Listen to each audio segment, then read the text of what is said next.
Cities has issued a severe thunderstorm warning for northern Benson County until 8 p.m.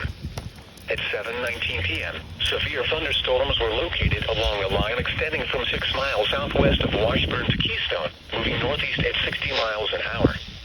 Expected hazards include 70 miles an hour wind gusts. The following impacts are expected. Expect considerable tree damage. Damage is likely to mobile homes, roofs, and outbuildings. Locations impacted include Mount Auburn, Garrison, Vinton Memorial Airport, Mini Estima Park, Benton County Fairgrounds, Rogers Park, Cheney, Hopeful Doolin Park, and Dysart.